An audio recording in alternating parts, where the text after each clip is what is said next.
अगला प्रश्न है, बिंदुओं 4-1 और -2-3 को जोड़ने वाले रेखाखंड को समत्रिभाजित करने वाले बिंदुओं के निर्देशांक ज्ञात कीजिए।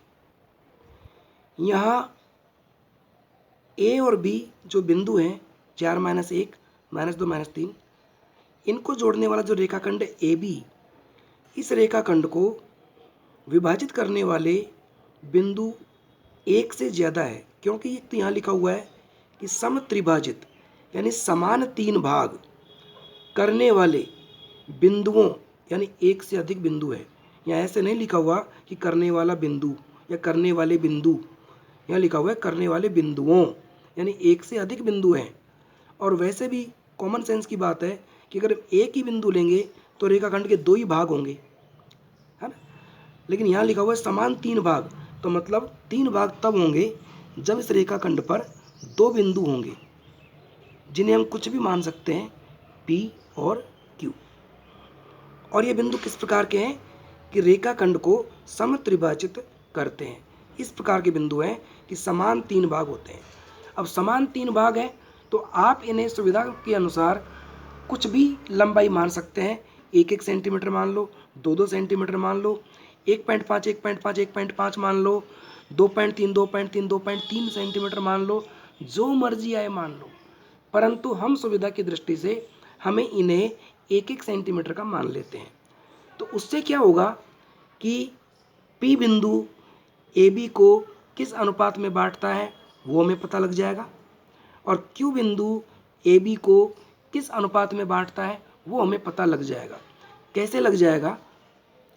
चलो संख्यात्मक रूप से मत मानो, आप मान लीजिए इन तीनों की लंबाई x सेंटीमीटर है, तब AP और PB ये जो 2 लंबाइयाँ हैं वो रेखाखंड AB के वे 2 भाग हैं जो P बिंदु के विभाजन के परिणाम स्वरूप बनते हैं। मतलब P बिंदु AB को जिन 2 भागों में बांटता है वो भाग हैं AP और PB। तो P बिंदु का विभाजन का जो अनुपात है वो होगा x अनुपात, यानी A से लेकर P तक की लंबाई x है और P से लेकर B तक की लंबाई जो 2x है, 2x। तो x कट जाएगा और ये आएगा 1:2। तो P बिंदु का विभाजन का अनुपात आ गया 1:2। इसी प्रकार Q बिंदु का विभाजन का जो अनुपात है वो होगा, देखो A से लेकर Q तक की लंबाई और Q से लेकर B तक की लंबाई, इन दोनों लंबाइयों का जो अनुपात होगा वो Q बिंदु का विभाजन का अनुपात होगा। तो A से लेकर Q तक की जो लंबाई है वो 2x है और Q से B तक की लंबाई 1x है। तो 2x अनुपात 1x, x कट गया और ये 2:1 आ गया। हमें इनकी आवश्यकता थी क्योंकि ये अनुपात हमें प्रश्न में दिया हुआ नहीं था। प्रश्न में केवल इतना दिया हुआ है कि ये जो बिंदु हैं वो रेखाखंड को समान 3 भागों में बांटते हैं या समान 3 भागों में विभाजित करते हैं, समत्रिभाजित करते हैं। तो इसी बात से हमें इन दोनों बिंदुओं के विभाजन का अनुपात ज्ञात हुआ है। अब हम इन अनुपात की सहायता से P के निर्देशांक और Q के निर्देशांक ज्ञात कर सकते हैं। तो सबसे पहले हम ज्ञात करते हैं P के निर्देशांक। P के निर्देशांक सूत्र हमारा वही है, m1 x2 plus m2 x1 upon m1 plus m2, और y निर्देशांक का सूत्र है m1 y2 plus m2 y1 upon m1 plus m2।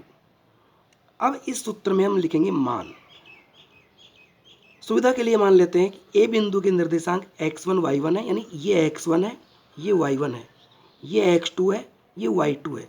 इस बात को ध्यान से दिमाग में रखना है, भूल नहीं जाना है कि कौन सा x1 था, कौन सा x2 था।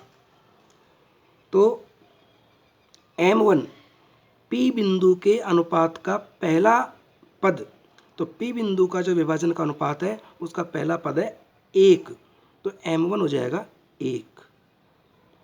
x2, ये x2 हो गया, दूसरे बिंदु का x निर्देशांक -2 प्लस फिर m2 लिखना है, हमारा बिंदु P है तो P के अनुपात का दूसरा अनुपात यानी 2, x1 पहले बिंदु का x निर्देशांक 4 अपॉन m1 1 और m2 2, ये m1 1 है, m2 2 है।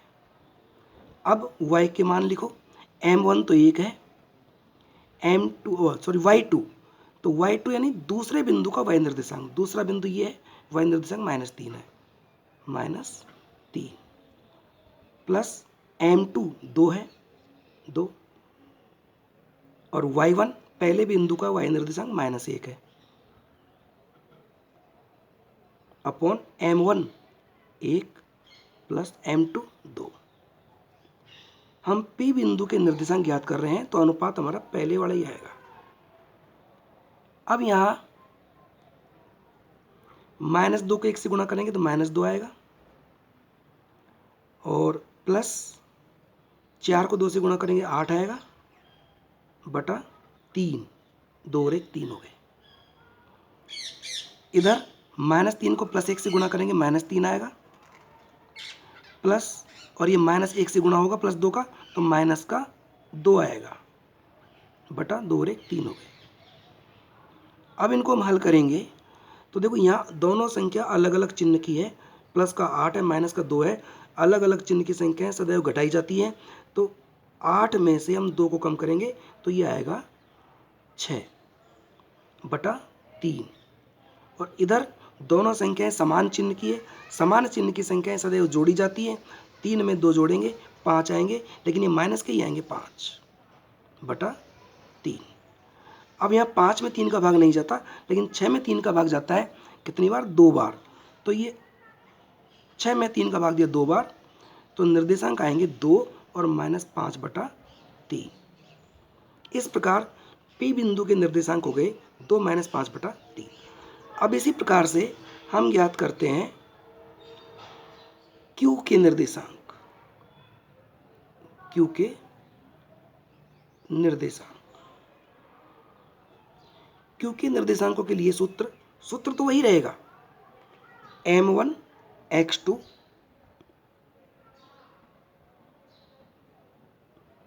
Plus m2 x1 upon m1 plus m2, m1 y2 plus m2 y1 upon m1 plus m2। अब इसमें लिखेंगे मान, तो मान लिखते समय ये ध्यान रखना है कि अनुपात उसी बिंदु के आएंगे यहाँ पर जिस बिंदु के निर्देशांक हम ज्ञात करना चाहते हैं। Q के निर्देशांक हम ज्ञात कर रहे हैं तो Q बिंदु किस अनुपात में विभाजित कर रहा है। Q बिंदु का जो विभाजन का अनुपात है वो 2:1 है। P का अनुपात था 1:2, तो यहाँ m1 तो 1 था, m2 2 था। अब Q बिंदु के संदर्भ में Q का जो अनुपात 2:1 है, तो अब की बार m1 तो हो जाएगा 2 और m2 हो जाएगा 1, तो m1 का मान 2, x2 दूसरे बिंदु का x निर्देशांक जो कि यहाँ -2 है, प्लस m2 का मान 1, Q के लिए m2 का मान 1 है, x1 पहले बिंदु का x निर्देशांक, पहला बिंदु ये है, x निर्देशांक 4 है, 4 आएगा यहाँ पर, अपॉन m1 प्लस m2 यानी 2 प्लस 1, ये m1 है, ये m2 है। अब यहाँ m1 वापस 2, y2 दूसरे बिंदु का y निर्देशांक, 2 का मतलब दूसरा बिंदु और y यानी y निर्देशांक, तो दूसरे बिंदु का y निर्देशांक -3 है प्लस m2 जो हमारे q के लिए 1 है, y1 यानी पहले बिंदु का y निर्देशांक, पहला बिंदु ये है, y निर्देशांक -1 है अपॉन 2 + 1। अब इसको हम सरल करते हैं, -2 का +2 के साथ गुणा होगा तो -4 आएगा। यहाँ दोनों संख्या प्लस किया तो 4 एकम 4 प्लस का आएगा बटा 3, 2 में 1 जोड़ेंगे 3 आएंगे। इधर -3 का गुणा प्लस के 2 से होगा तो प्लस और माइनस गुणा होते तो माइनस का 6 आएगा। यहाँ -1 का गुणा +1 से होगा तो माइनस का 1, 1 एकम 1 बटा 2 और 1 3। और अब 4 प्लस का है, 4 माइनस का है, 4 में से 4 कम हो गए क्योंकि अलग अलग चिन्ह है, तो ये 0 आएगा, 0 बटा 3। और 6 और 1 दोनों माइनस के हैं तो ये जुड़ करके माइनस के 7 होंगे बटा 3। अब हम जानते हैं कि 0 में किसी भी संख्या का भाग दो, भागफल 0 ही आता है और ये -7 बटा 3। इस प्रकार Q बिंदु के निर्देशांक 0 -7 बटा 3 हुए।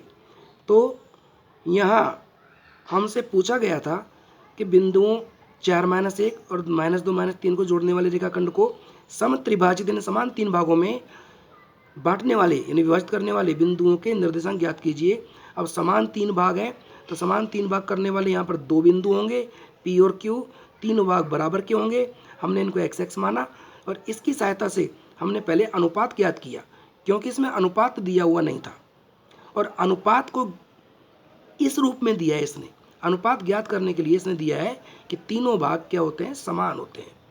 तो हमने ज्ञात कर लिया P बिंदु इसे x और 2x के लंबाई वाले भागों में बांटता है, तो x अनुपात 2x 1:2 हो गया, ये 2:1 हो गया क्योंकि Q बिंदु तक A से लंबाई जो है 2x है और अगली वाली जो लंबाई Q से B तक की वो है x है, तो 2x अनुपात x और 2:1। इस प्रकार हमने मान रख करके दोनों बिंदुओं के निर्देशांक ज्ञात कर लिए।